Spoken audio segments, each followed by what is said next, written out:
Hey everyone, welcome to our channel Art of Learning New Things. So today we are going to discuss about where did the virus comes from. For example, we have plenty of questions regarding this COVID and coronavirus and HIV virus and a lot of viruses.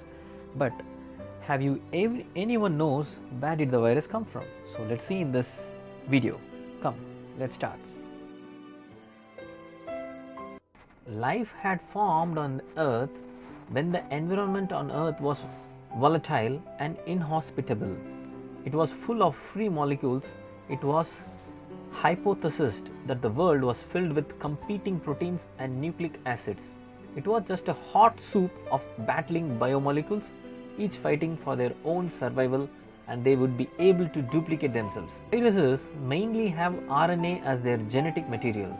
So, scientists proposed that initially, billions of years ago, there were self-replicating RNA molecules and viruses are simply descendants of these RNA molecules. Then again, we don't know what came first, viruses or cells. There are three main hypotheses that suggest how viruses are originated. They were genetic elements that could have either evolved from cells or been descendants of ancient self-replicating RNA molecules. I will be discussing and I will be explaining. No worry about it. Viruses are microscopic parasites that live all around us on our planet. You will be shocked to know that there are more viruses on that than there are stars in the universe. Viruses, unlike other earthly life forms, are considered to be neither dead or living. These microorganisms have one purpose in life, and that is to infect other living beings, be it bacteria, animals or plants. But the question is, where did these infection agents comes from?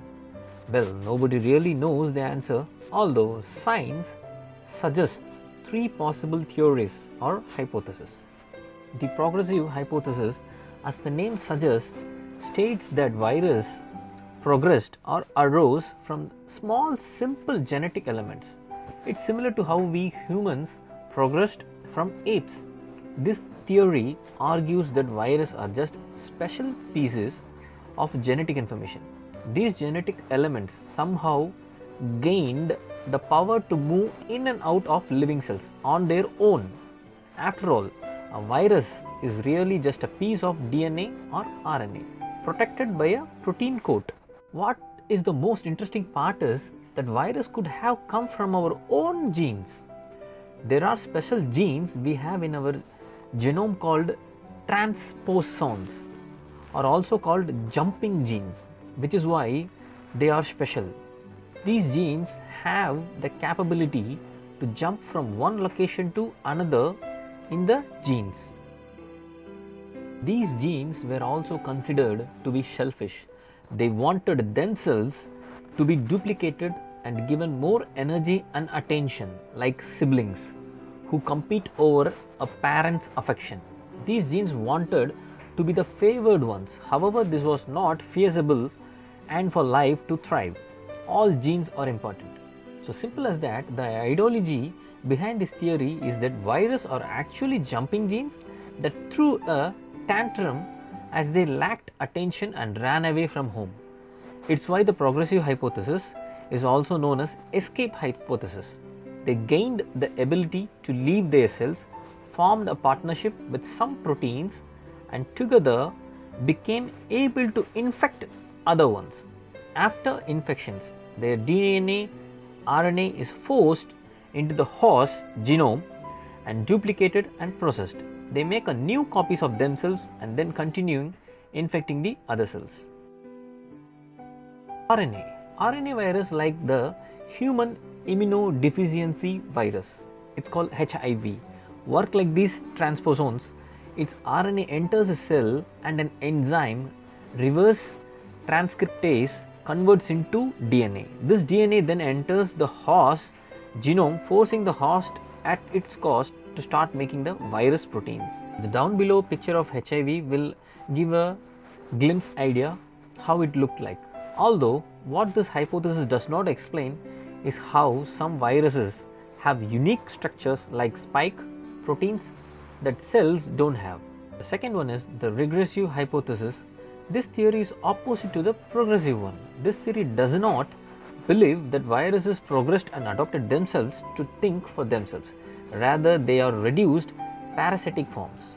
There are some really large viruses like the smallpox virus or the Mimi virus, which is the world's largest virus. Even though Mimi virus is still 50 microns smaller than the diameter of a hair strand, compared to other viruses, it is the biggest one. Such big viruses led scientists to theorize that viruses came from very complex ancestral organisms. These complex ancestral organisms were believed to be working together and have a symbiotic relationship.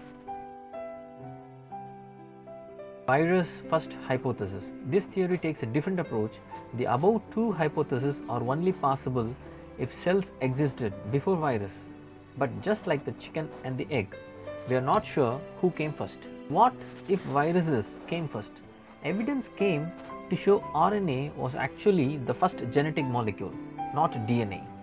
This led to many conjecture that viruses were actually the first replicating organism in the world.